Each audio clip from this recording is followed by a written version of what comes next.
అందరికీ నమస్కారం అండి. మీ అందరికీ కూడా ఒక ఇంపార్టెంట్ మెసేజ్ షేర్ చేయడానికి ఈ వీడియో చేయడం జరుగుతుంది. మన ఆంధ్రప్రదేశ్ రాష్ట్ర ప్రభుత్వం, కూటమి ప్రభుత్వం నూతనంగా ఈ నెలలో ఒక పథకం ప్రవేశపెట్టబోతుంది. ఆ పథకం గురించి మీ అందరికీ కూడా కొన్ని విషయాలు తెలియజేయడానికి ఈ వీడియో చేయడం జరుగుతుంది. ఆ పథకం పేరు వచ్చేసి తల్లికి వందనం. ఈ తల్లికి వందనం పథకాన్ని ప్రారంభ తేదీ 12/6/2025 అదే స్కూల్స్ ఏదైతే ఉన్నాయో రీఓపెన్ జరుగుతుందో ఆ రోజు ఈ తల్లికి వందనం పథకం ప్రారంభించడం జరుగుతుందని చెప్పి రాష్ట్ర ప్రభుత్వం ప్రకటించింది. దీనికి ఆల్రెడీ క్యాబినెట్ కూడా తీర్మానం చేయడం జరిగింది. కాబట్టి ఇందులో ఏంటి ఈ పథకం ఈ పథకం యొక్క అర్హతలు ఏంటన్నది మీకు ఈ వీడియోలో వివరంగా చెప్పడం జరుగుతుంది. ఏదైతే స్కూల్స్లో 1వ తరగతి నుండి 12వ తరగతి వరకు చదువుతున్న పిల్లల యొక్క తల్లి ఖాతాలో 15,000 రూపాయలు నేరుగా వారి ఖాతాలో జమ చేయడానికి ఈ పథకం ప్రవేశపెట్టబడింది. ఇందులో ఎవరు అర్హులు అంటే 1వ తరగతి నుండి 12వ తరగతి ఉన్న పిల్లల యొక్క తల్లుల ఖాతాకి అర్హత. అదేవిధంగా ఈ పథకం ఆర్థిక సహాయం ఒక్కొక్క పిల్లలకి 15,000 చొప్పున జమ చేయడం జరుగుతుంది. ఈ పథకానికి దరఖాస్తు చేసుకునే వాళ్ళు తప్పనిసరిగా ఆంధ్రప్రదేశ్ రాష్ట్ర పౌరుడై ఉండాలి.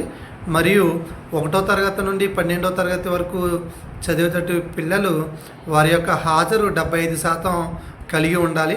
అలాగే తల్లి పేరు మీద బ్యాంక్ అకౌంటు తప్పనిసరిగా ఉండాలి. అలాగే కుటుంబ వార్షిక ఆదాయం ప్రభుత్వ పరిమితికి లోబడి ఉండాలి. పథకానికి కావాల్సిన సర్టిఫికేట్లు ఏమిటంటే విద్యార్థి యొక్క స్టడీ సర్టిఫికేటు, అలాగే తల్లి ఆధార్ కార్డు, అలాగే తల్లి యొక్క బ్యాంక్ అకౌంట్ వివరాలు, అలాగే నేటివ్ సర్టిఫికేటు లేదంటే రేషన్ కార్డు, క్యాస్ట్ సర్టిఫికేటు, అవసరమైతే ఇన్కమ్ సర్టిఫికేటు, అలాగే పిల్లల పాఠశాల హాజరు 75% ఉన్నటువంటి ఆ సర్టిఫికేట్ కూడా ఉండాలి. ఈ అర్హత ఉన్న ఎలిజిబుల్ క్యాండిడేట్స్ జాబితాను త్వరలోనే రాష్ట్ర ప్రభుత్వం మన గ్రామ సచివాలయాలలో నోటీస్ బోర్డులో ఆ లబ్ధిదారుల యొక్క జాబితాను ప్రచురించడం జరుగుతుంది.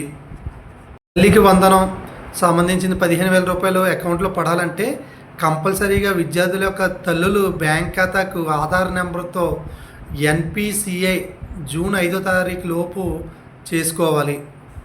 NPCI ఇప్పటికీ కూడా ఇంకా ఎవరైతే లింక్ చేసుకోలేదో వారి యొక్క జాబితా ఆల్రెడీ సచివాలయానికి వచ్చి వెల్ఫేర్ అసిస్టెంట్లో ఆ డేటాను తీసుకోవడం జరుగుతుంది.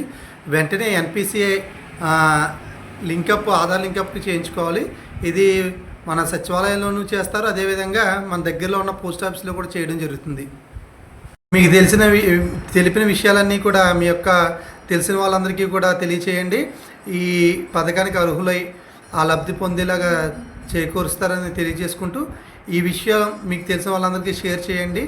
అదేవిధంగా ఈ వీడియో నచ్చితే లైక్ చేసి షేర్ చేయండి. సబ్స్క్రైబ్ చేసుకోకపోతే కనుక సబ్స్క్రైబ్ చేసుకోండి. Thank you.